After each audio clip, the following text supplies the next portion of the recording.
uh, beberapa pergeseran. Nah, pergeseran ini terjadi ketika sudah masuk ke perjanjian baru. Apa 4 pergeseran itu? Sekarang di sekolah-sekolah teologi ya, terus terang saya bocorin aja, ini 4 pergeseran ini dibahas dan tidak mendapat kesimpulan. Apa itu? Yang pertama, ini yang kita perlu pelajari bersama. Pergeseran yang pertama itu adalah pergeseran prosesi penyembahan yang seperti tadi itu dibahas tidak selesai. Jadi begini, dalam Bible ini ada terjadi pergeseran makna penyembahan yang tadinya di Matius 2 ayat 2 itu pergeseran penyembahan yang terjadi. Kenapa? Dari penyembahan penghormatan yang dilakukan oleh orang Majusi kepada Yesus ini bergeser menjadi penyembahan ketuhanan. Nah, di mana bergeser ini? Ketika muncul 13 surat Paulus.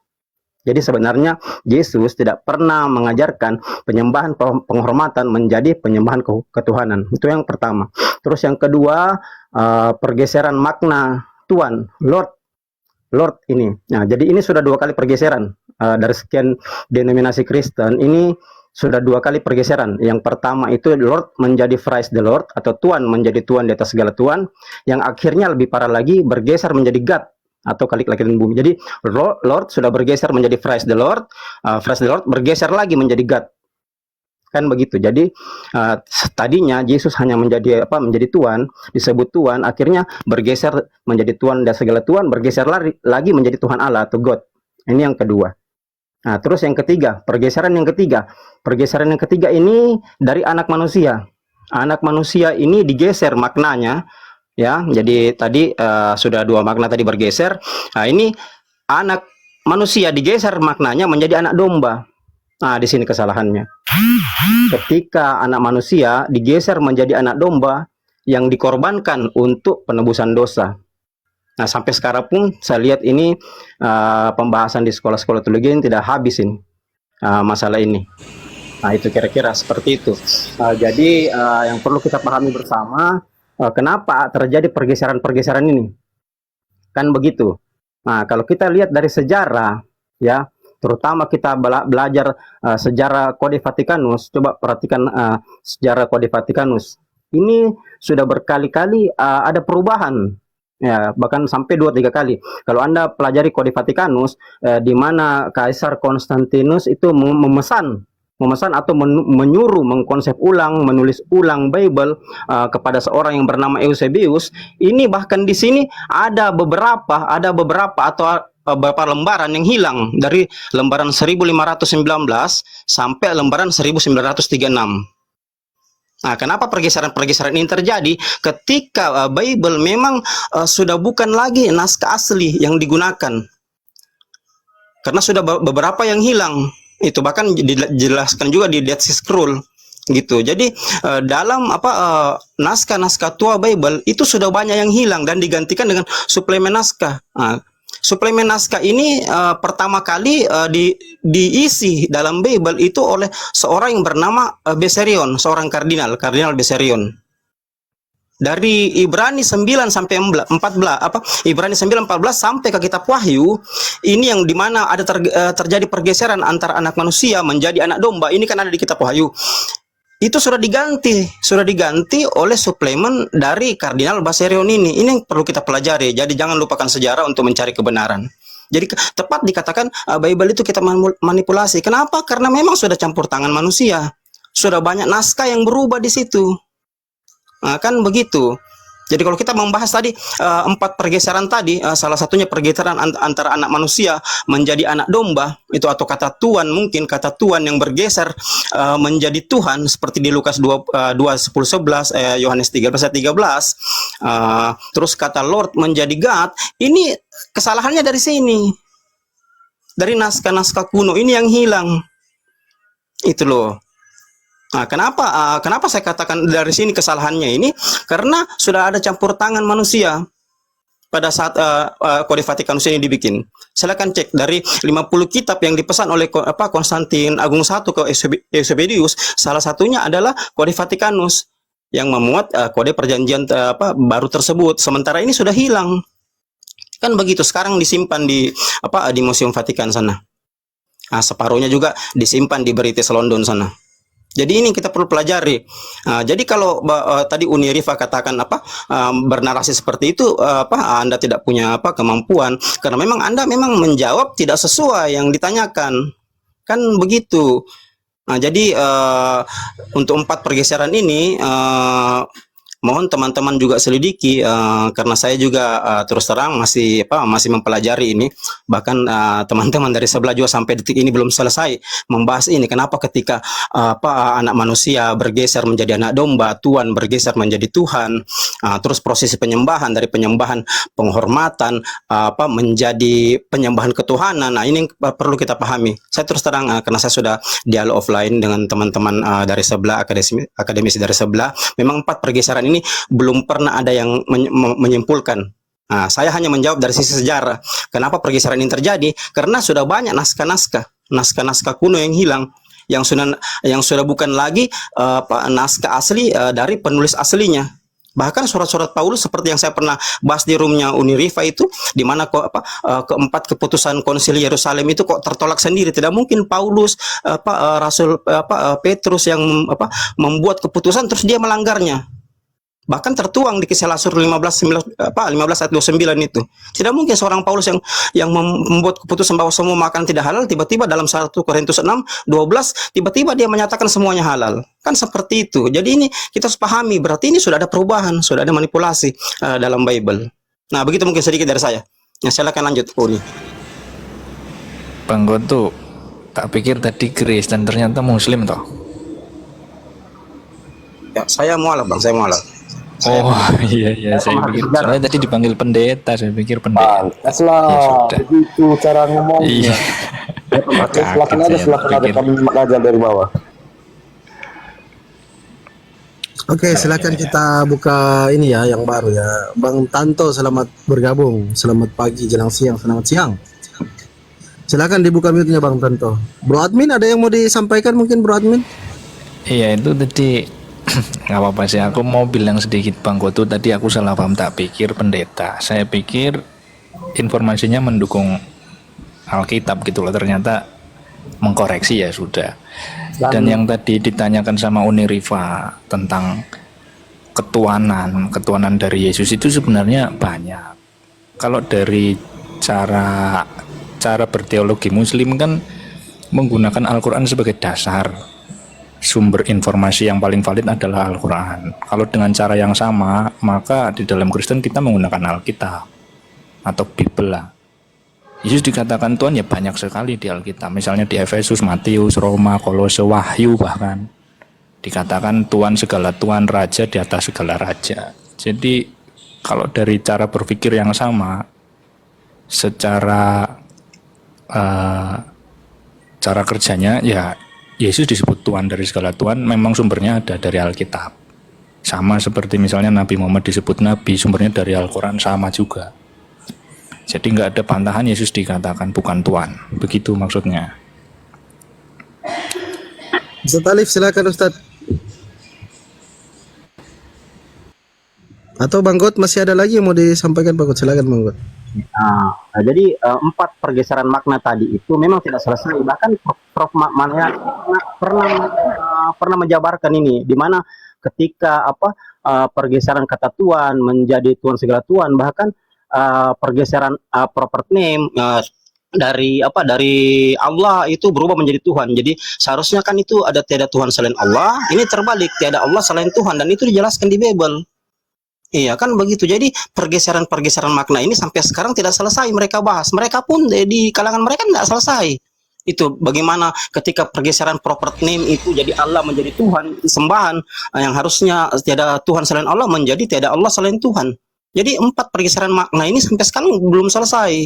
Itu loh. Jadi kalau kita berbicara bahwa Yesus itu Tuhan, di mana letak ketuhanannya atau ketuhanannya, ini masih rancau karena sampai sekarang pun mereka tidak selesai membahas ini. Nah, begitu kira-kira. Nah, silakan maksudnya Bang Goto, maksudnya Bang Goto, salah satu Bang Goto coba. Maksudnya pergeseran itu gimana?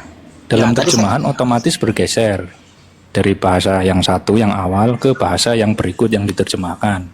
Ya, jadi pergeserannya begini. Hal itu kadang-kadang Ya, Contoh gini silakan. Bang. Contoh-contoh ya. Lukas Salah 2, satu aja. Lukas 2 10 11, terus apa Yohanes 13 ayat 13. Itu kan di situ seharusnya original teksnya itu kan Tuhan Lord. Tapi ketika waktu seiring waktu berjalan sampai sekarang itu sudah 2 kali pergeseran dari Tuhan Lord menjadi Praise the Lord, Praise the Lord. Ya. Praise the Ya, Lord betul, menjadi betul. God gitu loh. Nah, coba perhatikan teks originalnya. Nah, coba dengan apa yang terjadi sekarang di sekian banyak itu denominasi Kristen. Dari Lord ini justru lebih parah, bukan bergeser ke Praise the Lord, tapi bergeser ke God, Khalik langit dan bumi. Sementara pengakuan iman rasuli saja itu tidak mengarah dari Lord itu atau Praise the Lord menjadi God. Buktinya Sepakat sekarang itu. apa? Kan begitu. Oke, begini ya. Coba Sekarang kita Bro masuk ke Admin, bentar Bro Admin. Bantah dulu, gini, kalau saya kan juga pembelajar Kristologi nih Bro Admin. Kalau kita lihat ada progres dalam keyakinan umat Kristen, itu kan sesuatu yang memang rahasia umum, sesuatu yang memang betul adanya. Contoh, konsili itu bukti bahwa agama Kristen lahir dari progresif pemikiran manusia. Ya, makanya ada konsili. Itu kan adanya kesepakatan bersama secara konsensus dalam ranah konsili untuk memahami bahwa Yesus begini dan begitu, kan begitu. Nah, sekarang pertanyaannya ke Bro Admin, ketika God menceritakan membawa sebuah ide atau gagasan bahwa berdasarkan adanya kodek-kodek, kemudian adanya perubahan-perubahan, menurut Anda akui atau tidak itu hal seperti itu? ya, untuk update itu diakui sekali. Jadi Clear. data-data yang ada, iya, Clear. data-data yang ada itu terus diupdate berikut terjemahannya. Nah, sekarang masuk ke poin. Kira-kira apa yang ingin Anda buktikan dari literasi yang sudah diupdate ini, kenapa masih layak dikatakan sebagai informasi yang valid? Sementara Anda sudah tahu kalau ini informasi diupdate terus. Validasi, verifikasi, itu kita butuh. Maka tolong Anda tunjukkan apa alasan Anda menjadi Kristen sementara sumber literasi kalian itu ada sumber yang diupdate terus-menerus, berprogres dan berproses. Baik, bentar. Ini ada yang noise, tolong di-mute dulu dong.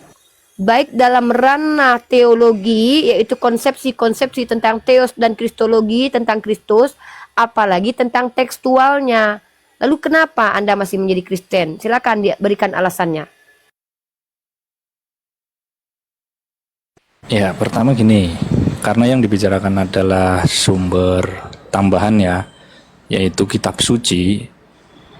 Dan itu memang kalau dari sisi keberadaannya itu selalu diupdate. Entah nanti suatu ketika ketemu lagi misalnya ada catatan lain, mungkin saja bisa ditambahkan sebagai informasi tambahan. Kalau yang sudah dikanon atau disahkan kan hanya yang sekarang ada atau perjanjian baru. Yang lain hanya informasi tambahan. Berkaitan dengan data-data tersebut itu sangat diakui sekali, pasti diperbarui. Itu sudah clear, jangan diulang lagi. Iya, ini saya mau masuk ke situ. Masuk Kemudian, ke pertanyaan saya. Apa alasan Anda masih menggunakan kitab Anda sebagai sumber keyakinan yang menurut Anda valid? Kalau nggak valid, pasti Anda nggak lagi percaya dengan itu. Apa alasan Anda tetap menjadi Kristen? Itu dijawab. Sementara Anda sudah tahu, ini selalu diupdate, baik secara teologi, kristologinya, pemahamannya, dan juga tekstualnya. So, why you still being Christian, my brother? Okay. That's my question. Please answer. Karena kami Kristen itu dijamin surganya. Bukan. Bukan. Jadi begini. Izin. Saya kadang muak lihat orang-orang yang bahkan jangankan punya Roh Kudus. Saya tanya sama Bro Admin, lu nggak diajak, lu dari tadi udah keder. Lu nggak lulus kelas 1. Beda lo Islam. Saya lagi jawab, lagi ngobrol sama Bro Admin. Manusia lagi ngobrol. Biawak jangan ikut-ikut. Ini orang lagi ngobrol. Nabi lo berarti bersolawat belum turunkan Fandi, nggak butuh biawak ini. Turunkan ini, binatang ini turunkan. Kita lagi anjing kau babi. Kan? Betul kan? Kau makan anjing, kau bilang aku anjing babi sementara kau masukkan anjing dan babi ke mulutmu. Ya, kau aja pemakan anjing dan babi. Ada-ada aja kau. Heran aku sama orang Kristen inilah, selalu kontradiksi. Kau bilang aku anjing babi, mau kau makan ngaku? Anjing babi aja makananmu. Biawak. Lanjut Bro Admin. Silakan brother. Why you still being Christian for today? After you know about your doctrine. Oke. Jadi yang tadi saya sampaikan itu sudah benar. Itu adalah proof atau pembuktian kedua kitab suci itu. Sementara sumber iman yang utama itu adalah pengakuan dari para murid. Nah, sampai sekarang kenapa saya misalnya pribadi tetap menggunakan kitab suci sebagai sumber yang utama selain daripada sumber para murid atau pengajaran gereja? Karena esensi pengajarannya tetap sama, tidak berubah. Bisa buktikan nggak itu pernyataan itu? Esensi Bisa. pengajaran murid dengan esensi pengajaran yang kalian iman itu sama. Pertama, validasi pertama untuk mengukuhkan argumen Anda, coba buktikan kalau Bible itu betul-betul dari muridnya Yesus. Pakai data apa? Ilmiah, silakan. Gimana? Membuktikan Bible Kita jangan benar-benar terbang dulu dari para jauh. murid. Tidak. Sebelum Gini. kita masuk ke fakultas, kita lewati dulu fase PAUD, SD dan SMP juga SMA. Jangan kita lompat pagar dulu sebelum kita lulus kuliah. Jangan. Nanti drop out kita. Nah, jadi pertanyaan saya itu kepada Anda, kenapa Anda masih Kristen? Anda menjawab, karena esensi pengajaran murid sama dengan esensi pengajaran yang Anda imani. My question after this adalah, dari mana Anda tahu bahwa apa yang Anda baca itu betul-betul dari murid Yesus? Please you give me a proof, ilmiah, academic. Ya, pembuktian satu-satunya hanya dari riwayat gereja saja. Tidak ada pembuktian yang lain. Ini adalah bukti subjektif ya dari gereja saja. Pertanyaan saya, siapa orang-orang yang memiliki otoritas di gereja Anda sehingga mampu mengatakan bahwa ini dari murid Yesus? Lalu data apa yang dia pakai untuk memvalidasi statementnya? Pertama nama, saya tanya. Kedua metodologi. Datanya bagaimana? Datanya apa? Ini masuk ke dalam epistemologi. Silakan jawab. Ya, kalau itu nggak ada toh. Nggak ada. Satu-satunya gini, sebentar.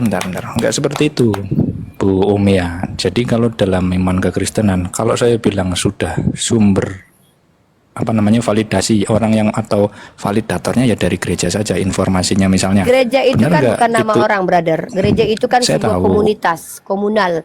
Nah, di dalamnya bukan, ada kan? orang-orang. Bentar, gereja itu adalah sebuah tempat, nama benda, kata benda, tidak menunjukkan person. Gereja ini adalah, kalau kita bicarakan boleh dikatakan sebuah ya komunal, tempat orang, ya bolehlah. Tapi masalahnya di dalam itu validatornya siapa yang mengatakan bahwa apa yang Anda imani sekarang dari murid Yesus langsung. Kenapa? Anda lihat, jangankan gereja, sedangkan murid-murid Yesus 12 orang saja, 2 diantaranya berkhianat. Lalu ketika dikatakan murid Yesus, dari mana? Murid yang mana? Murid yang mana yang kalian terima, kalian percaya? Kalian mau mengatakan bahwa semua murid Yesus itu patuh? Brother, bahkan Yesus sendiri dalam kitab Anda, kalaupun kita percaya itu sebagai kitab suci ya, di situ dikatakan, bahkan muridnya bahkan tidak paham ketika dia menyampaikan sesuatu menggunakan bahasa perumpamaan. Berulang dia jelaskan. Artinya kognitif murid-murid Yesus tidak sesmart Sayyidina Ali bin Abi Thalib, tidak sesmart Utsman ibnu Affan, Ibnu Mas'ud, dan Ubay bin Ka'ab. Yang mana secara sejarah internal Islam, by ilmiah bisa dibuktikan bahwa mereka adalah tokoh-tokoh yang memang secara aktualisasi kehidupannya berguna bagi negaranya. Zaid bin Sabit itu penulis wahyu loh. Dia adalah orang yang dimuliakan Ibnu Abbas, dicium tangannya loh. Bahkan dia memiliki tempat di Jazirah Arab pada waktu itu. Artinya dia adalah orang-orang yang berdiri, ada tokoh-tokoh yang masyhur pada waktu itu sebagai skolar. Nah, murid-murid Yesus apakah skolar? Tidak. Bahkan dia menurut pandangan orang adalah orang-orang yang tak terpelajar.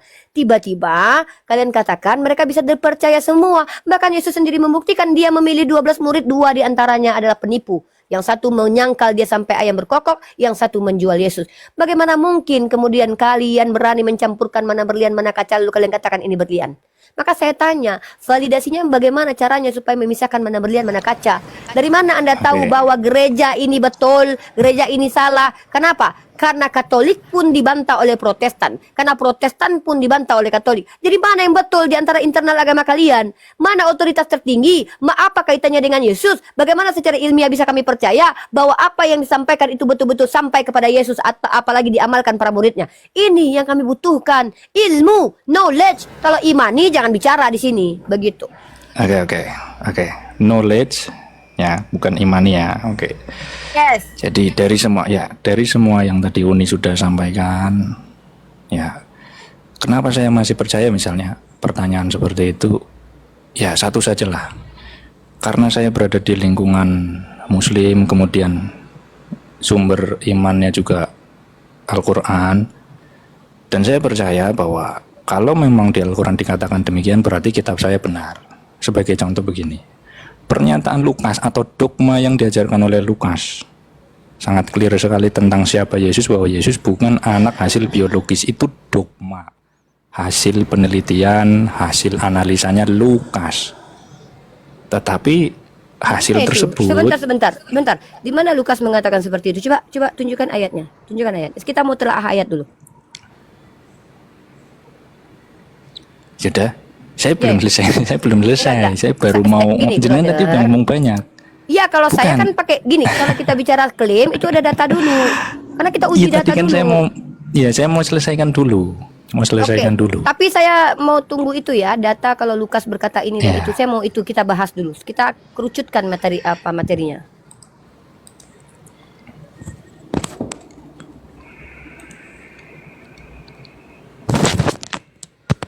Ya, sebentar. Ya, jadi itu tadi. Jadi soal dogma tentang Yesus bukan anak biologis, sumber dari kitab Lukas ternyata dikonfirmasi di zaman sekarang. Jadi itu saja sih salah satu yang bikin saya tetap percaya. Iya, yang dikonfirmasi di zaman sekarang itu apa? Yang mengkonfirmasi apa? Brother, jelas-jelas kalau bicara.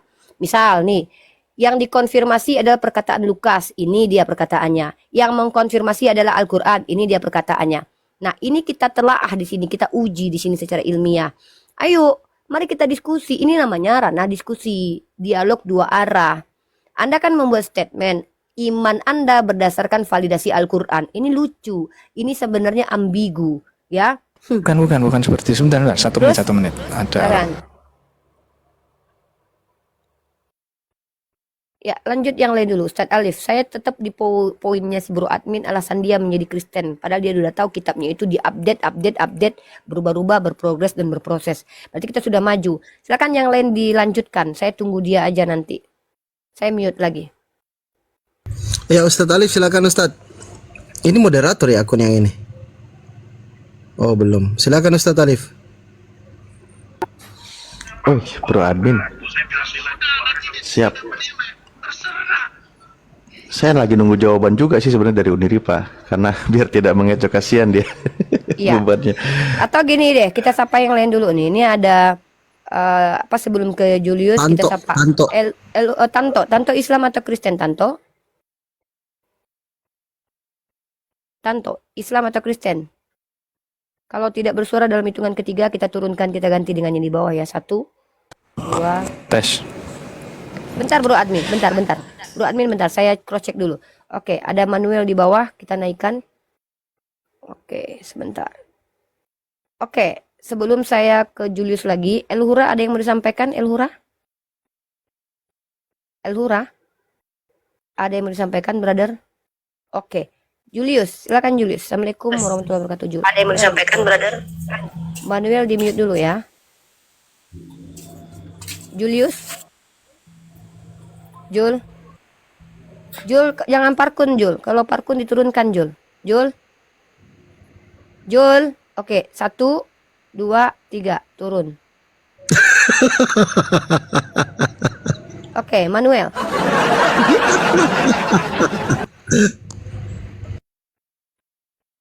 Muslim non Muslim? Manuel, Muslim non Muslim? Pertanyaan terakhir, Muslim atau non Muslim? Mute-nya dibuka Manuel, mute-nya. Rasain lu Bang Julius, rasain lu. 1. Muslim. Cuma Manuel turun. caranya unik nyampe. Ya, Manuel turun, nggak perlu saya turunkan. Oke, Tanto Islam atau Kristen? Tanto Islam. Oke, silakan Tanto. Apa tanggapan dari semua diskusi kami? Silakan.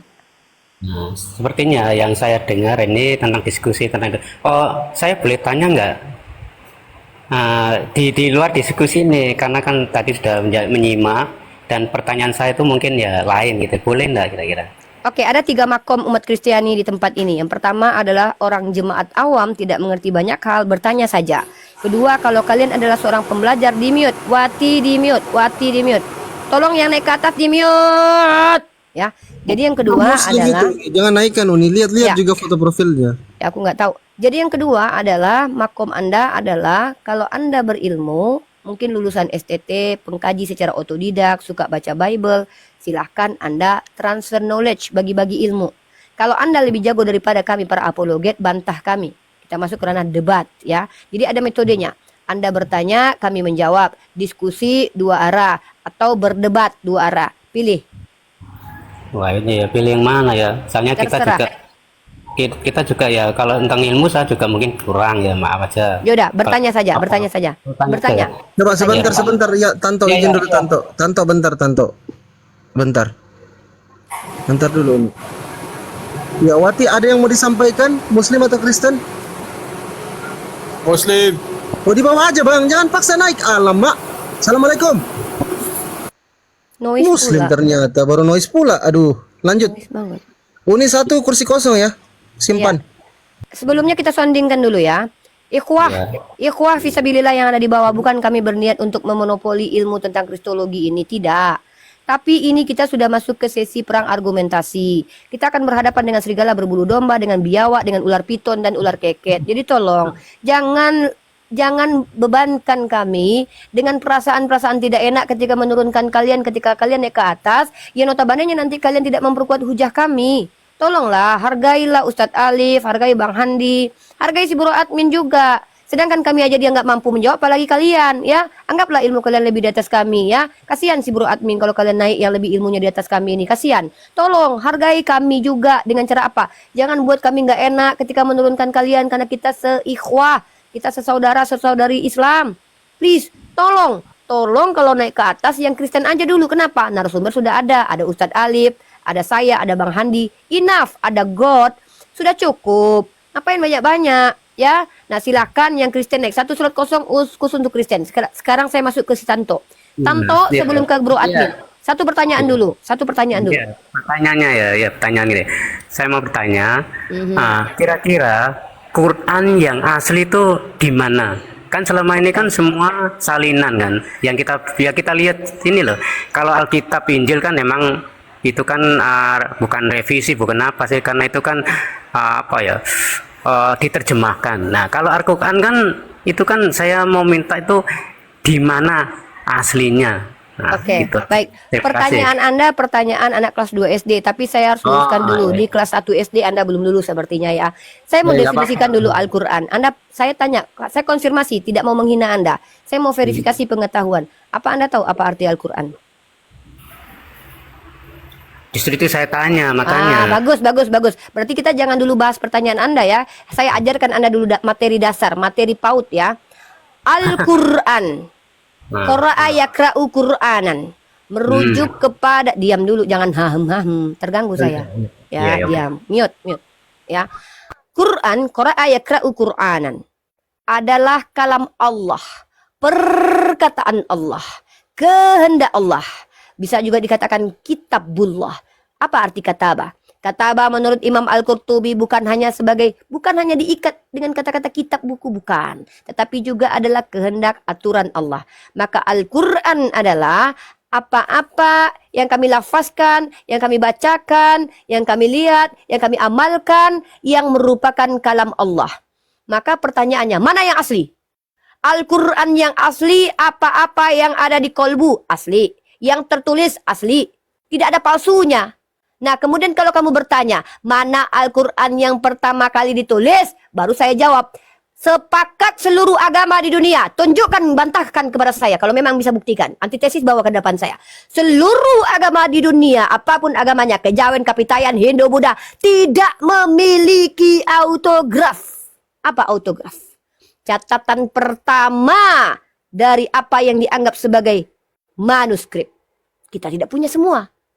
Jangankan kalian, kami, Hindu, Buddha, andai ada agama, yang tablet Hammurabi pun, itu tidak bisa dikatakan itu ada teks awal atau autograf. Itu bisa jadi salinan. Maka tidak ada autograf. Tapi kalau Anda bertanya mana Al-Quran asli, saya bacakan kepada Anda Al-Quran yang asli. A'udzu billahi minasyaitonir rajim. Bismillahirrahmanirrahim. Alhamdulillahi rabbil alamin. Al-Quran itu. Itu Al-Quran asli. Tidak ada Al-Quran palsu. Ya, maka Anda sudah saya ajarkan apa definisi Al-Quran. Ya, silakan lanjut pertanyaannya.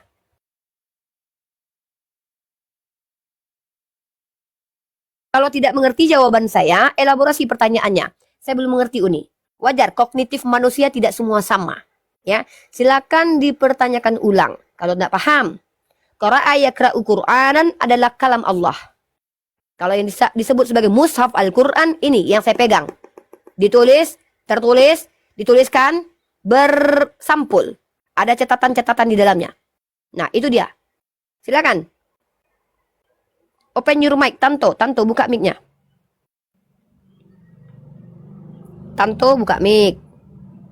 Oke. Kalau Anda sudah tidak ini, silakan ke Bro Admin. Ini loh yang kutanya, bukti konkret aslinya tuh di mana? Seperti di papirus, kayak di kulit, kayak apa? Yang seperti dulu. Kalau di Alkitab kan ada tuh. Kalau ingin lihat ya di sana, di Roma, Italia, mungkin di museumnya sana. Nah, yang saya tanyakan itu loh. Anda bertanya apa ini? Bertanya manuskrip asli, manuskrip awal. Iya. Saya sudah jawab, itu autograf. Kristen tidak punya, Buddha tidak punya, Hindu tidak punya, Islam tidak punya. Tunjukkan. Bahasa Ibrani ada ya, di sana. Tunjukkan. Kok kau suruh aku datang? Loh, tunjukkan dulu mana itu kan. Kamu yang kamu membawa parameter lalu menuntut saya untuk ikuti parametermu. Namanya koclok. Oh, salah, koclok saya enggak ada koclok. Mana kitab aslimu? Mana kitab aslimu? Bawa dulu. Mana kitab aslinya? Kalau kau tidak punya kitab asli, kenapa tanya kepada kami kitab asli? Saya sudah katakan, argumen saya jelas. Kristen, Hindu, Buddha, Islam tak punya autograf. Teman-teman coba lihat ya, ditanya aslinya Al-Quran sudah nggak ada yang jawab, nggak bisa kayaknya, nggak ada nih. Lah. Saya sudah jawab, tidak ada autografnya. Berarti tidak ada. Loh, gimana mau dibilang salinan apa? Itu sih yang nulis apa itu? Zaid bin Sabit. Zaid bin Sabit dari mana itu? Zaid bin Sabit dari hadis kami dapatkan riwayatnya bersanad berkesinambungan dan itu ada di dalam kitab hadis. Saya tanya sama kamu. Saya tanya sama kamu. Apa? Mana manuskrip awal kitabmu yang kau bilang tadi papirus tadi mana? Ya lihat sana di Roma. Pulang kampung kau. Kau suruh aku yang pergi di sana, kau tunjukkan, bawa ke sini. Di situ tunjukkan mana aslinya. Kopla ini lebih hina daripada anak paut ini. Diam kau. Saya tidak ada waktu, buang-buang waktu untuk melayani orang-orang seperti kalian. Lanjut ke Bro Admin. Kelihatan ya kualitas umat Kristiani kalau naik ke atas ini. Satu, tidak mengerti esensi yang dipertanyakan. Saya sudah jawab. Autograf baik Hindu, Buddha, Islam, Kristen tidak ada. Ingat, suhuf-suhuf yang dibuat. Kitab-kitab yang dipegang Ibnu Mas'ud, Zaid bin Sabit, Ubay bin Ka'ab itu sudah tidak ada. Kemudian kitab pertama di zaman Abu Bakar yang ditulis dalam riwayat hadis yang diambil oleh Utsman Ibnu Affan menjadi parameter penulisan Al-Quran di zaman Ibnu Affan itu sudah tidak ditemukan. Tetapi manual skrip tertua kita punya Birmingham, Sanaa, Topkapi kita punya. Pertanyaanku, kau Kristen kau bilang kitabmu ada yang aslinya mana? Ludahi mukamu nanti. Malu kau sama Bro Admin. Bro Admin, ajarkan saudara Kristenmu dulu. Dari kau aja dulu bilang, ada nggak autografanya kitab Bible? Silakan jawab. Jangan gitu ah. Ya pokoknya ada. Catatan pertama ada. Catatan pertama ya. Tapi sebenarnya sumber iman Kristen kan catatan pertama ada. Enggak saya tanya, catatan pertama ada. Ya, yang ditulis langsung Matius. Di mana terdapat sekarang? Tunjukkan. Enggak ada. Yang ada tulisan langsung ya Lukas lah. Aduh, mana? Tulisan catatan Lukas itu mana? Yang asli, yang pertama, yang dia tulis sendiri. Sebentar. Kalau yang Lukas memang itu asli. Mana? Tapi begini, bukan soal asli dan tidaknya. Enggak. No. Nggak bisa kalau saya masuk minta ke situ. autograf. Loh kok nggak bisa? Ginilah kalian klaim Ya, tapi nggak mampu buktikan. Nggak usah ngeklaim. Belajar dulu, bawa datanya. Klaim itu cara membuktikannya gimana? Cara membuktikannya, buktikan bahwa itu benar nih, saya baca nih di apa namanya, di website Katolisitas. Ini Lukas pertama sekali tulis siapa penerbitnya. Mari kita cross check, begitu ilmiah. Diskusi itu ilmiah. Itu kan klaim Kita juga mengkaji. websitenya. Iya, klaim itu bisa kita masih bisa kita sandarkan sebagai literasi, brother. Tunjukkan bahwa oke, menurut Profesor Dr. Antonius Ya, Banderas. gini. Aduh, gini loh. Kalian ngerti nggak ilmiah? Kamu pernah kuliah nggak? Ada Nah, teori kebenaran. Kamu ngerti nggak teori kebenaran? Teori kebenaran selain yang coherence, kemudian yang apa namanya, kesesuaian. Ada satu lagi teori kebenaran yang diterima. Kebenaran subjektif. Ya, itu yang masuk dalam ranah doktrin. Masukkan dalam kotak doktrin. Silakan simpan. Yang satu lagi apa? Kebenaran dari perform. Dari siapa yang bicara. Kalau mau data medis, kotanya sama dokter. Jangan kotanya sama tambal ban. Ya, ini secara cepat singkat untuk mendapatkan kebenaran. Jadi ketika kalian bicara bahwa masih ada teks tertua yang pertama sekali ditulis oleh Lukas, itu masih ada 3 pertanyaan yang harus kalian jawab. Siapa yang bilang? Di mana? Bagaimana membuktikan kalau itu betul?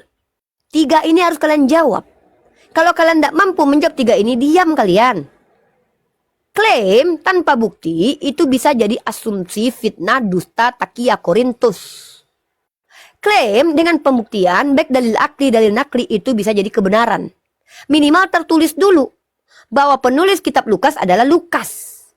Jadi begitu diskusinya. Nanti baru kita maju ke ranah selanjutnya. Kalau sudah ada 2 hal yang sama-sama klaim, Al-Quran klaim, Bible klaim, setidaknya ada dulu bukti tertulis dua-duanya. Maju kita naik.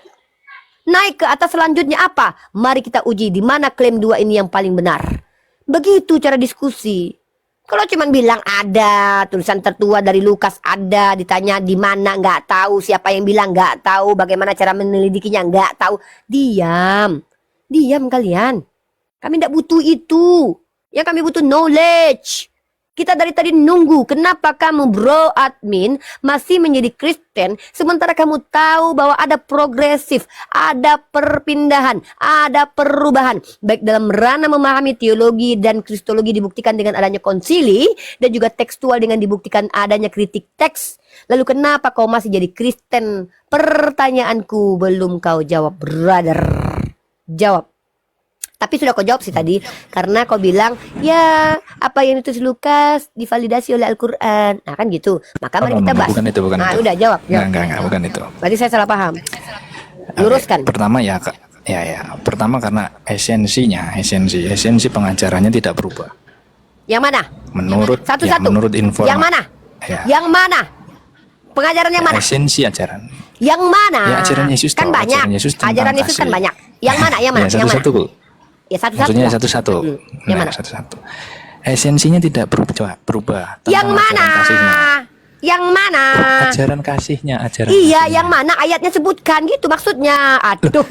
Esensinya pipi itu kiri kasih ajaran kanan. kasih. Tampar pipi Bukan. kiri kasih kanan. Apa? Bukan. Kasihi musuhmu. Bukan. Kasihi musuhmu. Bukan. Lalu yang mana? Yang mana? Bukan itu esensinya, Iya. esensi ajaran kasihnya. Esensi ajaran kasih itu bagaimana? Jelaskan. Jangan ambigu. Ya, mengasihi tanpa menghakimi.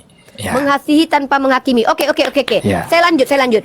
Bagaimana pernyataan Anda dalam satu kitab saja? Yesus pernah Saya berkata. baru berapa kata. Saya mau membuktikan Anda gugur dalam argumen. Anda bilang kan Loh, esensinya gugur tidak gimana? berubah. Saya baru Nah, ini saya mengatakan buktikan. 2 kata. Anda sudah gagal. Ya, Kenapa? sudah, Saya bisa silakan. buktikan. Mana yang gagal? Bohong, Yang mana? Silakan. bohong dalam kitab Anda ya. Mari kita bahas. Apa kata Anda? Mengasihi tanpa menghakimi. Bullshit. Ya, esensi Mari kita lihat. ajarannya adalah Mari kita lihat. mengasihi. Mengasihi. Pertanyaan Dan kita saya. tidak boleh menghakimi. Iya, mari kita bahas Ya, itu ya. silakan. Barang siapa yang mengatakan jahil masuk neraka, menghakimi atau tidak? Esensi ajarannya mengasihi Saya dan tanya, kita tidak boleh ketika menghakimi. ada yang mengajarkan, barang siapa yang mengatakan jahil masuk neraka, itu menghakimi atau tidak? Itu menghakimi. Tuhan sendiri yang ngajarin kok. Tuhan sendiri yang artinya menghakimi. Tuhan Yang boleh Anda sendiri menghakimi sudah hanya kontradiksi. Tuhan.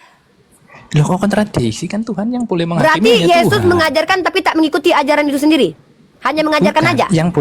Yang boleh menghakimi hanya Tuhan. Kita Oke, tunjuk dalil, tunjuk dalil. Boleh dong. Kalau yang boleh menghakimi hanya Yesus. Anda tahu tidak apa kata Yesus? Anda dusta lagi di hadapan saya. Aku datang tidak untuk menghakimi. Yesus yang bicara.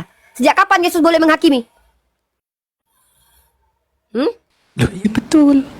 Loh, Kita loh. Kat, Misalnya siapa yang berhak jemaat menghakimi? dosanya Yesus itu atau Allah tidak Bapa? boleh menghakimi. Loh, bukan, saya bukan sedang ngomongin soal Tuhannya, kitanya. Kan tadi dibilang. Jangan kenapa bawa-bawa Kristen? kita. Ini Anda saja, nggak ada urusannya dengan kami. Saya. Kami Iya, boleh saya. menghakimi. Kita tuh maksudnya Kami orang boleh Kristen. menghakimi. Dalam Islam itu boleh memberi hukum. Bahkan dalam surah Al-Quran, jangan berbelas kasihan kalau kami menegakkan Iya, hukum-hukum itu Allah. maksudnya Itu beda. kenapa? Kalau menghakimi tidak boleh, itu pengadilan tutup. Hakim-hakim itu suruh nggak kerja lagi mereka. Begitu loh. Kami boleh menghakimi. Saya sebagai seorang ibu boleh menghakimi anak saya. Karena saya yang lebih tahu apa yang dilakukan anak saya benar atau tidak. Bukan saya tunggu Tuhan untuk menghukum anak saya. Hei, dalam Islam syariat itu gunanya untuk memberikan solusi-solusi bagaimana supaya tidak terjadi lagi perbuatan-perbuatan salah. Ini yang konteksnya adalah hukum. Nanti yang memberikan hukum adalah hakim. Kalau Anda bilang hakim itu tidak boleh dari kalangan manusia, suruh itu tutup pengadilan. Ya, jadi saya tanya kepada Anda, ketika Anda katakan yang boleh menghakimi hanya Tuhan, ya dalam Islam ini namanya adalah ajaran Qadariyah. Qadariyah, sesat dalam Islam ini. Dan kami tidak sepakat dengan itu, kami ahli sunnah wal jamaah. Maka mari kita sebut, dalam Yohanes pasal 12:47, Anda bilang ajaran kalian konsisten secara esensi? No. Bahkan Anda sendiri ditabrak lari oleh Yohanes pasal 12 nomor 47. Dan jikalau seorang mendengar perkataanku tetapi tidak melakukannya, aku tidak menjadi hakimnya, sebab aku datang bukan untuk menghakimi dunia. Lalu ketika Yesus berkata, orang yang berkata jahil itu masuk neraka, dia sudah kontradiksi dengan argumennya. Pertama dia katakan datang ke dunia untuk tidak menghakimi, tapi ternyata dia memberi keputusan orang yang berkata jahil masuk neraka. Mana yang betul? Esensi pengajaran mana yang tidak berubah? Jangankan berasal dari Yesus, murid sampai kalian. Sedangkan Yesus dengan Yesus bertentangan, brother. Lalu bagaimana Anda bilang, saya jadi Kristen karena esensi pengajarannya konsisten? Pret! Sudah gugur argumen Anda. Yesus dengan dirinya sendiri bertentangan. Saya belum berargumen. Jawab. Saya belum sudah dapatkan berargumen. argumennya. Saya sudah dengar Gimana telinga saya sehat. ngomong aja baru dua kalimat. Argumen Maksudnya Anda gimana? gugur di hadapan saya ketika Anda bilang Saya ajaran belum ngomong. sudah. Anda bilang esensi Kapan? pengajaran kasihnya tidak berubah kan itu tadi, benar nggak? Iya. Nah, saya sudah tunjukkan esensi ajaran kasihnya berubah. Saya sudah hancurkan argumen Anda. Langsung saja, nggak usah kita strike to the point aja, nggak usah bertele-tele kita. Jadi ketika Anda Karena bilang salah. esensi, loh, tunjukkan kesalahannya. Salah, Uni. Tunjukkan salahnya di mana? Pertama, oke. Selamat Pertama, siang Uni para bertanya. penggugat. Ya. Selamat siang penyembah manusia berkelamin. Lanjut. Uni, Ya. saya sudah azan di sini. Bantu monitor dulu ya, sama Kak Ros. Ya, saya pun bentar lagi juga mau sholat zuhur. Ya, silakan dulu. Sebelum Saya Pak duluan, Dede. saya duluan. Ya, Karena saya duluan antum. Ya. Itu Saya Ustadz Alif. dengan Bro Admin. Ustadz Alif, bisa nggak nanti diambil alih kalau di sini juga azan? Ya, aku paling setengah jam lagi maksimal. Sama. Karena Ya, kesempatan. pas kita setengah jam lagi kita. Jumatan. Ya, Lagi jadi Jumatan lanjut ini. Gini Bro loh, Admin. Uni. Silakan. Ini sebentar Uni. Kan Uni tadi tanya ke saya dan saya menjawab tentang saya. Tapi argumentasi Uni itu tentang Yesus sendiri. Ceritanya tentang cerita Yesus. Nah, saya bilang ajarannya tetap konsisten, yaitu mengasihi dan tidak boleh menghakimi. Memang perintah Yesus kepada saya misalnya atau umat Kristen yang lain tidak boleh menghakimi. Misalnya di Matius 7 pasal 7 ayat 1 itu sampai 2. Jangan kamu menghakimi supaya kamu tidak dihakimi. Karena dengan penghakiman yang kamu pakai untuk menghakimi, kamu akan dihakimi. Dan ukuran yang kamu pakai untuk mengukur akan diukur kepadamu. Di Lukas, jangan kamu menghakimi, maka kamu pun tidak akan dihakimi. Dan jangan kamu menghukum, maka kamu pun tidak akan dihukum. Ampunilah dan kamu pun akan diampuni. Di Roma atau paling jelas lagi di Yakobus, hanya ada satu pembuat hukum dan hakim, yaitu Dia yang berkuasa menyelamatkan dan membinasakan. Tetapi siapakah engkau sehingga engkau menghakimi sesamamu manusia? Itu loh maksud saya. Dari sisi kitanya diajarkan dengan pengajaran yang sama dan konsisten, mengasihi dan tidak boleh menghakimi, supaya kita juga dikasihi dan tidak dihakimi dan diberi pengampunan. Begitu maksudnya. Begini ya, saya luruskan Anda. Anda menceritakan tentang Yesus. Maka yang saya kritisi adalah tentang Yesus ini, bukan tentang Anda. Anda mau percaya A, B, B, C, kayak terserah. Lalu Anda katakan tadi bahwa ajaran kasih Yesus itu konsisten. Pret, saya sudah katakan tidak konsisten. Buktinya mana? Saya sudah tunjukkan 2 ayat. Pertama, dia mengaku tidak menghakimi, lalu dia datang menghakimi. Itu poin saya. Artinya, jangankan mencapai kepada diri Anda, pengajaran itu esensinya konsisten kata Anda. Yesus sendiri dengan dirinya sendiri bertentangan. Bahkan dia katakan apabila ditampar pipi kiri kasih yang kanan. Emang dia kasih pipi sebelahnya ketika ditampar Hansip Romawi dalam Yohanes 18? Tidak, brother. Sampai mati loh itu. Saya tanya, ketika ditampar pipi kiri kasih yang kanan, ketika ditampar Hansip Romawi, dia kasih nggak pipi yang sebelahnya? Itu secara simbolis dikatakan demikian. Saya tanya, dikasih nggak pipinya? Iya, itu berarti berlebihan. Berarti dia berlebihan. Yang disuruh dia ada tampar pipi kiri kasih kanan, malah dia ditampar pipi kiri, bunuhlah dirimu. Berarti botol itu, tidak sesuai dengan eksistensi ajaran. Saya tanya, pertanyaan saya simpel. Inti ajarannya tidak apa? Membalas kejahatan. Mantap, dengan perbuatan yang sama. Oke, saya tanya balik kepada Anda. Ketika ada penjajah datang ke Indonesia, kau lawan atau tidak? Penjajah ya beda konsep toh. Ini kan Beda konsep, guys. Inilah ajaran yang tidak penjajahan universal dalam ya. kenegaraan. Saya tanya, penjajah itu musuh atau bukan? Secara kenegaraan ya Saya musuh tanya, tentu. penjajah itu musuh atau bukan? Secara kenegaraan itu musuh. Dilawan atau tidak kalau kau sebagai Kristen? Kalau dari sisi kenegaraan ya pasti dilawan lah. Berarti hukum negara lebih kuat daripada hukum Tuhanmu? Bukan, hukum Tuhan itu berlaku untuk lihat. kita, bukan untuk negara. Oke, kau ikut tidak melawan penjajah ketika kau sebagai Kristen ikut nggak melawan penjajah? Ya kalau tentara ya ikutlah. Bukan, kau bukan tentara. Dalam undang-undang setiap warga negara wajib membela negara. Bahkan Pak Jokowi telah mengeluarkan mandat seluruh warga negara kalau ada penjajah ikut berperang. Saya tanya, kau ikut tidak sebagai Kristen yang bukan tentara? Ya ikutlah kalau memang. Kau kita sudah menyalahi punya aturan. kenegaraan. Katanya tidak boleh melawan. Tak katanya kalau penjahat tidak boleh dihakimi. Loh, ini kan konsepnya Inilah membela ajaran diri. kontradiksi. Konsep membela diri. Bukankah ketika Yesus dijajah dihantam dia itu tidak membela diri? Kau tanya dulu. Ketika Yesus dihantam dia bela diri nggak? Oh tidak, kalau Yesus Kenapa kau nggak ikuti?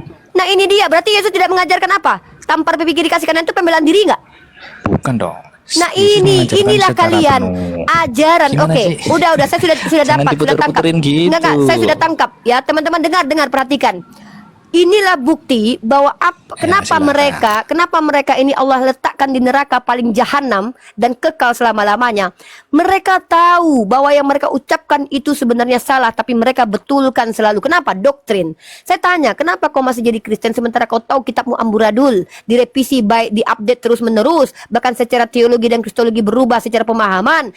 Ada progresnya, ada prosesnya. Kenapa kau masih percaya? Dia bilang apa tadi? Jawaban di awal sudah dihilangkan, di apokrif ke belakang. Lalu dia katakan lagi, kata dia bahwa esensi ajaran kasih Yesus itu konsisten. Saya sudah bantah. Jangankan sampai ke ranah kalian yang katanya mengimani belum tentu menjalankan. Yesus sendiri yang mengajarkan konsisten.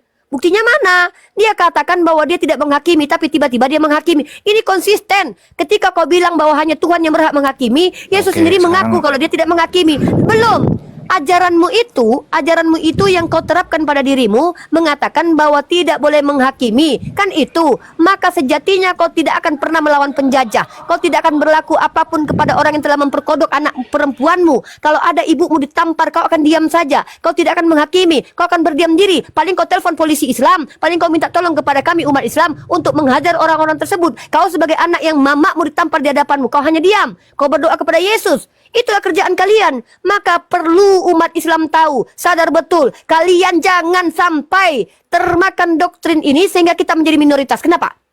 Kita mayoritas saja, mereka tidak akan pernah membantu kalau ada penjajah datang ke sini. Mereka akan berdiam diri. Kalau mereka ikuti aturan pemerintah, fix. Aturan Tuhannya tidak berlaku lagi. Maka aturan pemerintah yang mengikuti aturan Nabi Muhammad telah diizinkan kalian berperang. Kalau kalian diperangi, akhirnya apa? Mereka akhirnya mau tidak mau ikut ajaran baginda Rasulullah Muhammad SAW. Inilah esensi ajaran yang betul, ajaran yang bisa diterapkan. Saya mau selesai. Saya mau closing. Saya lagi closing. Saya sudah selesai. Saya sudah closing. Maka ingat teman-teman, diam. Ketika saya setelah ini closing saya. Jadi teman-teman, ingat teman-teman, Kenapa mereka menghujat ajaran baginda, tapi pada akhirnya mereka mau tidak mau akan ikut ajaran baginda? Coba perhatikan. Tidak boleh kami bercerai. Lihat aktualisasinya. Tunjuk kepada saya, apakah tidak ada satu negara pun yang mana orang Kristen bercerai? Dor, bohong, dusta, takia Korintus. Lihat, ketika mamaknya jangankan disentil, ditampar, dilirik orang saja, banyak orang Kristen yang bahkan membunuh orang lain. Ini yang namanya ajaran yang tidak bisa diikuti, ikhwah. Bagaimana dengan Islam? Islam itu ajaran yang relevan. Ketika kalian mendapatkan penghinaan terhadap diri kalian, penghinaan, sekedar penghinaan, tidak merusak diri kalian, tidak terusir kalian dari kampung kalian, tidak kurang uang kalian, maka apa? Maafkanlah. Bahkan dalam Islam, ketika kalian orang tua kalian dibunuh, maka apa pilihannya dari Allah? Boleh kalian kisos, tapi lebih baik kalian meminta apa? Meminta denda, itu lebih baik. Bahkan dikasih pilihan oleh Allah. Karena dalam Islam ketika ada penjajah, telah diizinkan kalian berperang. Kalau kalian diperangi, relevan tidak? Dijalankan tidak? Dianggap baik tidak? Dianggap baik para pejuang. Bagaimana dengan siapa namanya yang menjadi pahlawan kita, yang mati untuk Nasution? Siapa namanya? Siapa namanya itu yang Kristen? Coba typing, lupa aku namanya. Siapa namanya itu? Pierre Tandean. Bagaimana dengan Pierre Tandean ketika umat Kristen sibuk mengatakan, kalian cuma takiyah. Lihat Pierre Tandean. Pierre Tandean berkata kepada PKI, aku Nasution. Itu takiyah untuk menyelamatkan Nasution. Kalau di Kristen itu berdosa, guys. Di Islam bahkan kalau dia Islam jihad fi sabilillah, karena dia menyelamatkan orang lain. Inilah esensi ajaran yang betul. Ajaran ini bisa diikuti dan dijalankan apapun situasi dan kondisinya. Bagaimana mungkin ajaran tampar pipi kiri kasih kanan Tuhannya tidak menjalankan? Tahu-tahu juga tidak ada satupun aku melihat pernah ada orang Kristen yang ditampar pipi lalu kasih nyo yang kanan. No. Dari tahun Yesus mulai hadir ke dunia sampai detik ini, aku belum pernah melihat ada berita viral ada yang ditampar kasih pipi sebelahnya. Tak pernah ada. Bagaimana dengan umat Islam? Mari kita buktikan. Kalian ingat bagaimana seorang bapak dari Filipina, orang Islam, anaknya pengantar pizza dibunuh oleh seorang berkulit hitam. Ketika di pengadilan, yang dia lakukan apa? Dia peluk itu anak. Kalian melihat seorang ibu muslim yang anaknya dibunuh oleh orang Kristen juga, apa yang dia katakan? Dia maafkan. Ini viral. Laman fifa.co.id, CNBC merilis peristiwa ini. Ada. Tapi bagaimana dengan ajaran kalian? Nggak perlu kami klaim kami lebih kasih daripada. No, Islam itu dasarnya adil. Kami meletakkan siapapun pada tempatnya. Kami meletakkan marah dan ramah pada tempatnya. Kalian menghujat Nabi kami hantam kalian. Kami nggak perlu menghujat Tuhan kalian. Cukup kami bacakan apa yang ada dalam kitab kalian sebagai bukti bahwa kalianlah penghujat sejati. Inilah kami umat Islam, berusaha akademik. Apa yang kami ucapkan harus ada dasarnya, bukan hanya omong kosong yang kami ucapkan. Inilah Islam, agama rahmatan lil alamin, bukan rahmat untuk penjahat saja, tapi rahmat untuk korban, bukan rahmat untuk para pelaku kejahatan seperti umat Kristen, tapi juga rahmat bagi korban dan keluarganya. Lihat Kristen. Lihat Kristen. Apa kata Kristen? Tidak boleh orang jahat itu dilawan. Maka keadilan hanya kepada penjahat, tapi kepada korban tidak ada keadilan. Sudahlah korban orang Islam pula, mati masuk neraka pula. Sudahlah di dunia dia disiksa, tidak minum darah Yesus, mati masuk neraka. Seperti bagaimana Yesaya di dalam Yesaya pasal 14:21 dibunuh anak-anak kecil demi dosa nenek moyangnya. Adil ini. Inilah ajaran yang tidak relevan. Inilah ajaran yang saya katakan, boleh saya katakan, dari iblis. Inilah ajaran yang datang dari iblis. Pertama, merusak akal, merusak hati. Ini dari iblis. Merusak akalnya mana? Bagaimana mungkin secara akal ada orang yang menerima mamaknya ditampar pipi kiri lalu dia suruh mamaknya kasih yang kanan? Tidak masuk akal. Tidak masuk hati nurani. Bagaimana orang yang benar, tidak pernah berbuat salah, dibunuh hanya untuk menyelamatkan para penjahat? Tidak masuk akal.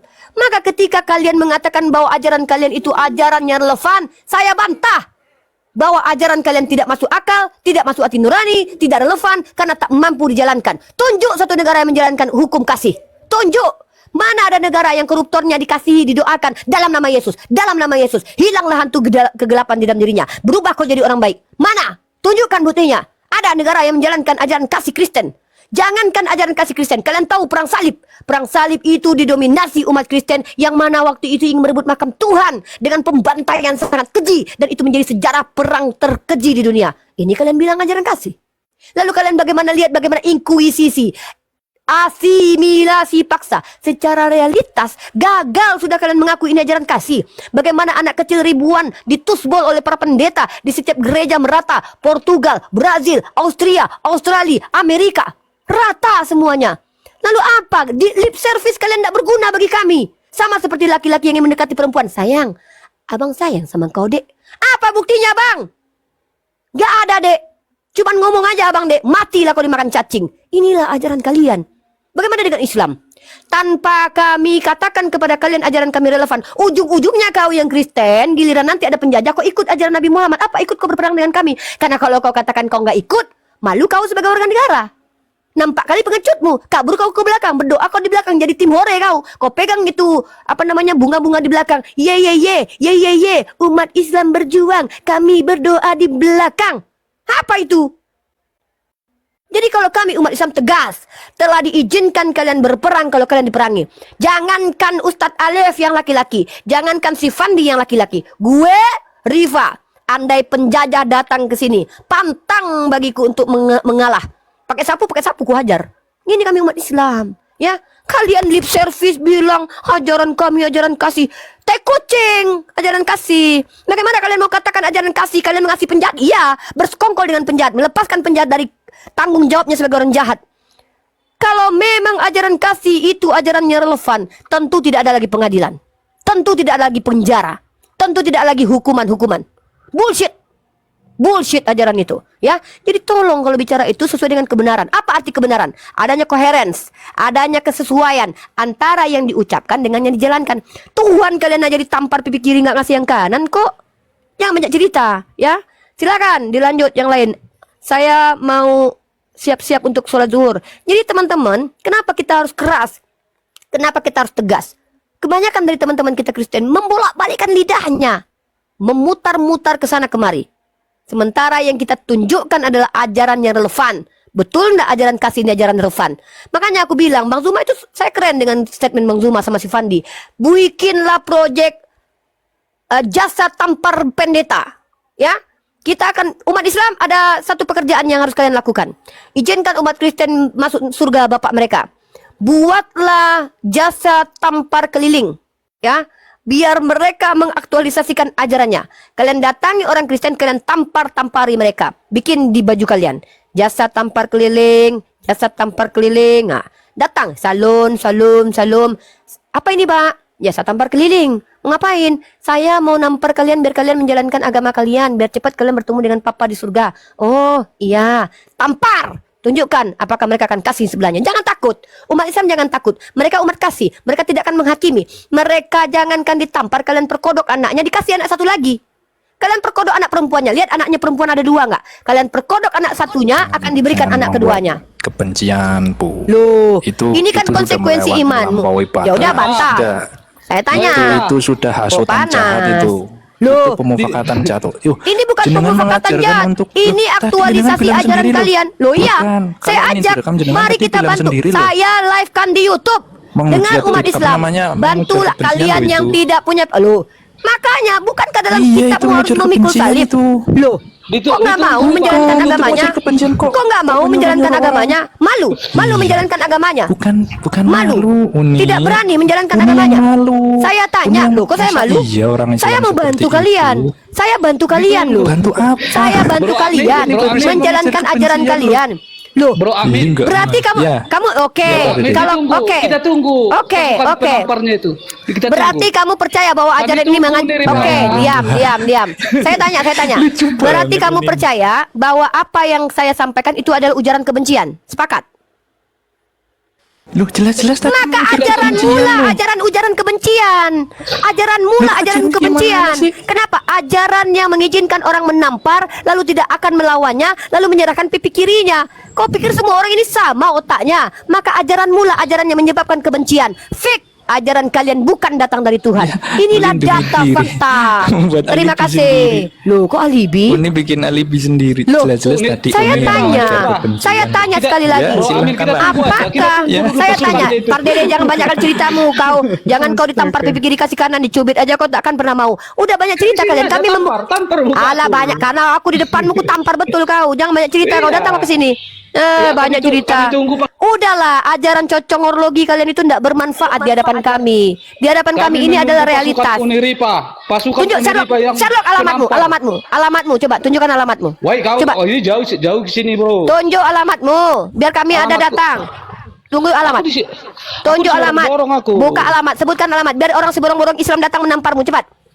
Weh, Coba nggak bisa. tunjukkan alamatmu. Tengok kau, pendusta. Katanya kau siap untuk ditampar. Giliran diminta alamatmu kau nggak kasih. Penipu. Loh, Coba ini harus alamat dewasa gua udah lengkap juga. kok. Itu. Nah inilah kalian penipu.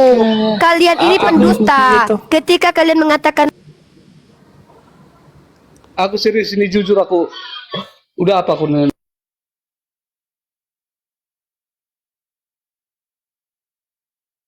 Mana? Nggak ada suaranya. kalau kau memang betul-betul tidak takut dan mengamalkan ajaranmu, coba kau tunjukkan alamatmu di bawah. Kau sebutkan alamat lengkapmu, biarkan orang-orang yang dekatmu menamparmu karena membantu kau menjalankan imanmu. Kami membantu kalian supaya cepat masuk surga. Cepat, tuliskan di bawah. Oke. Sekali lagi. Mengajarkan orang berbuat jahat loh itu. Sekali lagi. Kalau orang itu menampari kita berarti orang itu mengejar surga. Saya jawab ya. Iya. Tuhanmu Itu yang mengajarkan kejahatan itu. Tuhanmu yang mengajarkan Nggak mengejar kejahatan. surga katanya tadi. Tuhanmu yang mengajar kejahatan. Saya buktikan ya. Kenapa saya katakan Yesus yang mengajarkan kejahatan? Karena Yesus yang membiarkan para penjahat dengan menyelamatkan mereka. Dia yang bersekongkol dengan orang jahat. Karena dia datang untuk orang-orang jahat, menyelamatkan orang-orang jahat. Artinya Tuhanmu bersekongkol dengan orang jahat. Maka saya katakan, Kristen adalah agama terbaik untuk para penjahat. Maka saya katakan, supaya kalian mengikuti ajaran Yesus, kami buka jasa tampar keliling. Kau pardede, katanya kau berani, tunjuk alamatmu. Tunjuk alamatmu di bawah.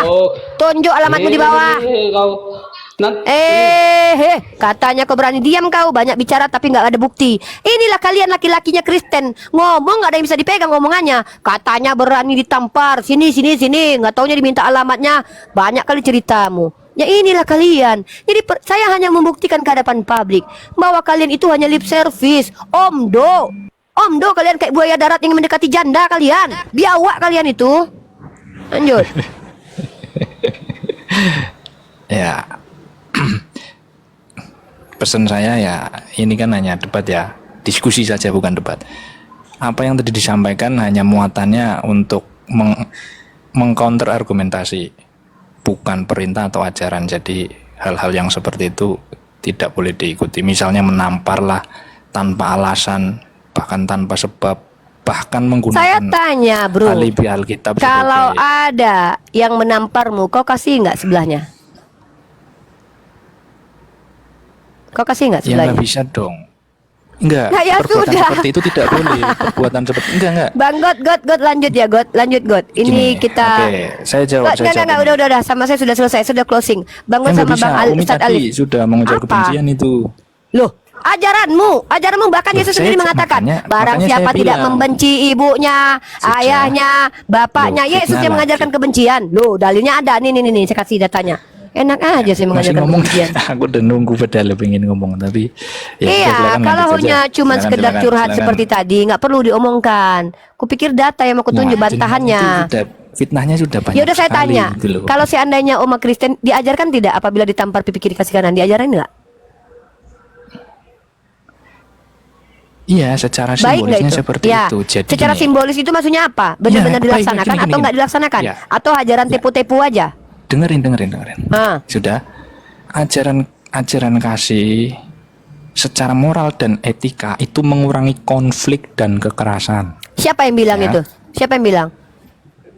Secara etika mengurangi Saya konflik tanya dan yang bilang kekerasan. siapa? Yang bilang siapa? Ya pengajaran toh. Ya mana? Datanya mana? Pengajaran dari mana? Itu. Dari Cahyono. Nah, sekarang bukan dari Cahyono. Ya udah, siapa yang ngajarin? Di dalam pengajaran orang Kristen. Yang ngajarin Secara siapa? moral Yang dan saya etika, tanya yang aduh, ditanya yang ngajarin kasih siapa? ini mengurangi konflik dan kekerasan. Yang bilang siapa? Siapa yang bilang? Kasih mengajarkan Aduh, pengampunan. yang bilang siapa? Mengajarkan toleransi. Yuk coba tunjukkan Dan mengajarkan pemahaman. mana jurnal Jadi, ilmiah yang kalau mengatakan nilai-nilai ini diadopsi. aduh, ini orang ngomong opo, hayalan yang kamu bicarakan di sini.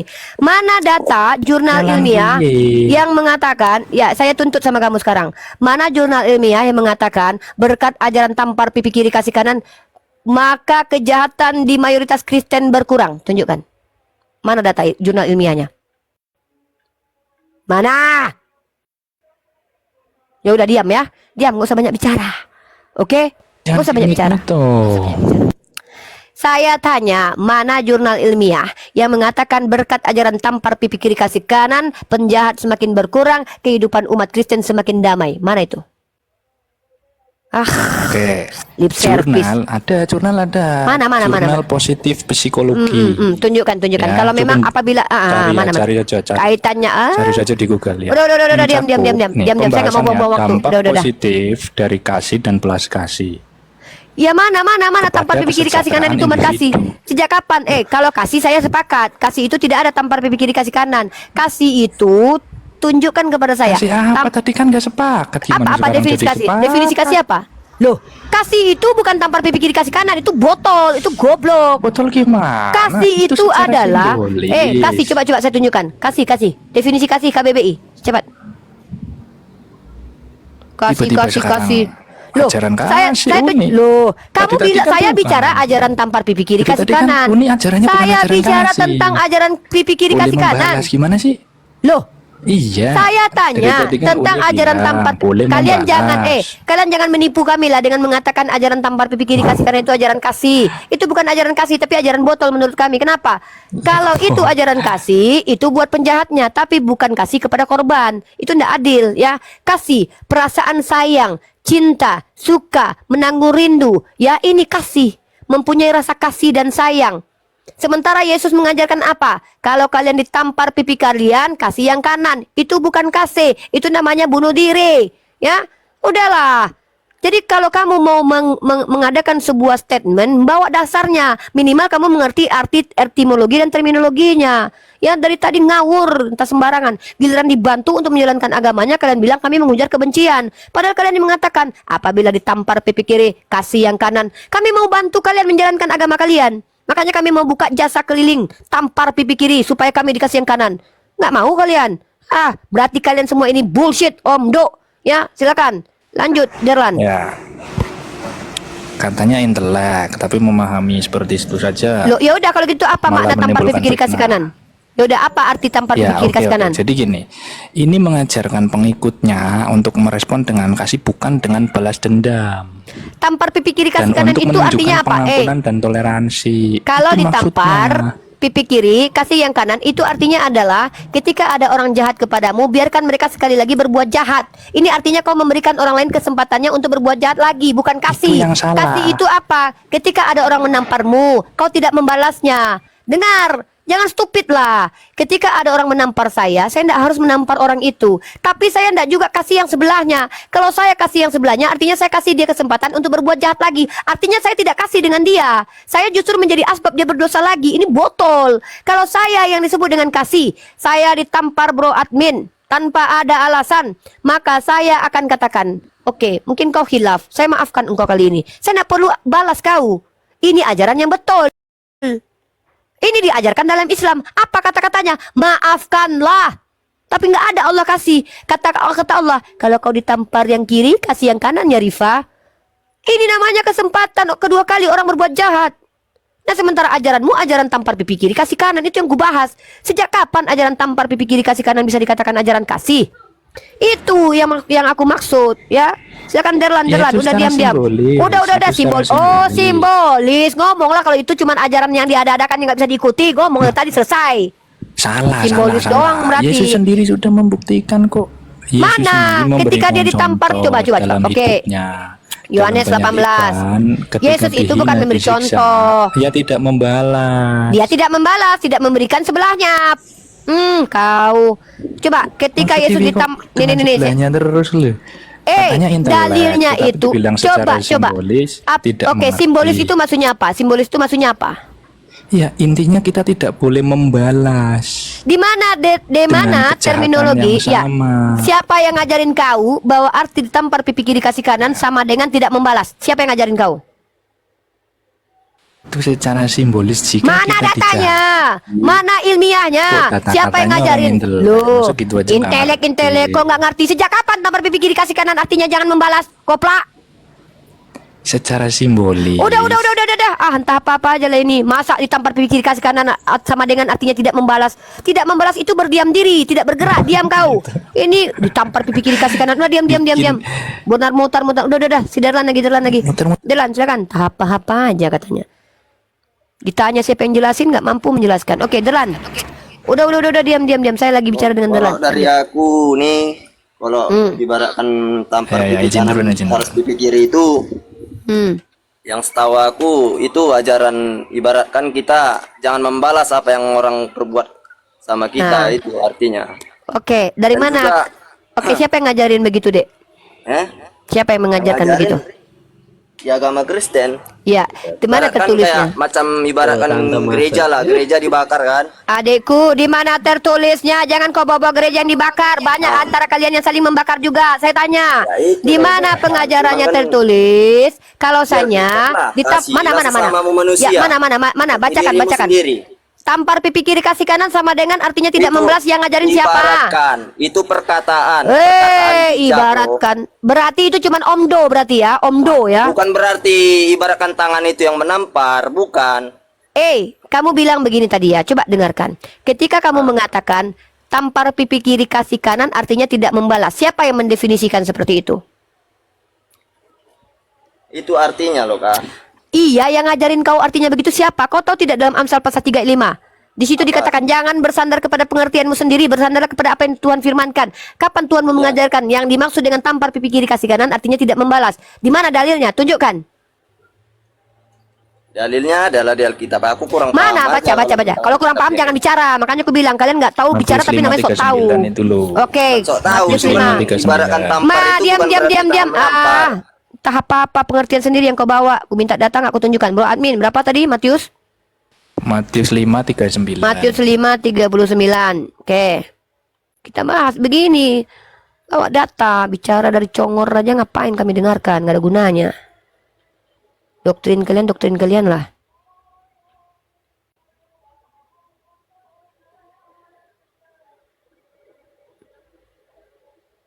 Lihat ya. Matius pasal kelima nomor 39. Tetapi aku berkata kepadamu, janganlah kamu melawan orang yang berbuat jahat kepadamu. Ya, pertama kalian dilarang melawan. Oke, apa proses selanjutnya? Melainkan siapapun yang menampar pipi kiri kananmu, berilah juga kepadanya pipi kirimu. Artinya bukan hanya melawan, ada dua tindakan yang harus kau lakukan. Pertama, jangan kau lawan. Yang kedua, kau berikan pipi yang sebelahnya. Yang kutanya, ketika pipi kiri yang sebelahnya kau berikan, siapa yang pernah mengamalkannya? Yesus sendiri tidak. Buktinya, nih, kutunjukkan ya. Nih, omdo aja ini. Nih, kutunjukkan.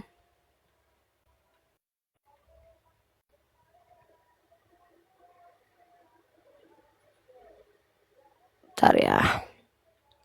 Kalau cuman omdo aku pun pandainya. Gak perlu Tuhan mau turun ke dunia, biar aku aja yang mengajarkan kalian.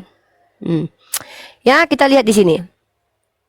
Yohanes pasal 18 nomor 22 ya. Mana dia? Yohanes 18 nomor 22. Nah, ini nih. Tuhan ngajarin tapi nggak menjalankan. Udah jadi manusia pula dia. Katanya suri tauladan. Tauladan apaan? Nah, tengok ini. Ketika ia mengatakan hal itu, seorang penjaga yang berdiri di situ menampar mukanya sambil berkata, "Begitukah jawabmu kepada imam besar?" Jawab Yesus kepadanya, "Jikalau kataku itu salah, tunjukkanlah salahnya. Tetapi jikalau kataku itu benar, mengapakah engkau menampar aku?" Di mana dia memberikan pipi sebelahnya? Pertama, dia tidak melawan. Oke lah, dia ikuti ya, dia tidak melawan. Kedua, dia ikuti tidak perintah selanjutnya, berikan pipi kirimu. Mana? Dia kasih nggak pipi kirinya? Kalau tidak melawan, betul, dia nggak bisa melawan memang. Kuakui itu. Tapi kalau memberikan pipi sebelahnya, mana? Kalian lip service. Udahlah, capek aku ajaran kasih apa, kasih mati.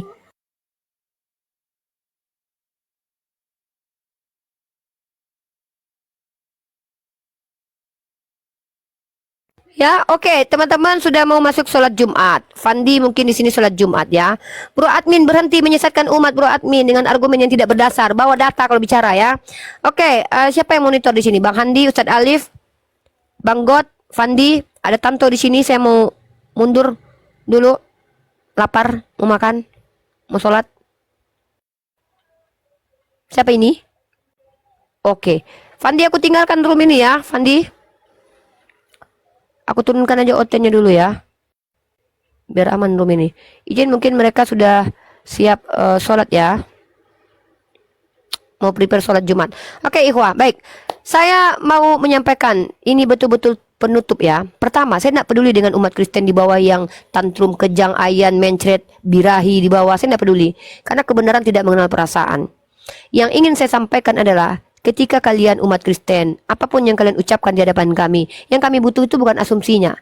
Kami bisa mendapatkan hikmah. Silakan kita memberikan hikmah. Tapi Mbok Yu ada dasar.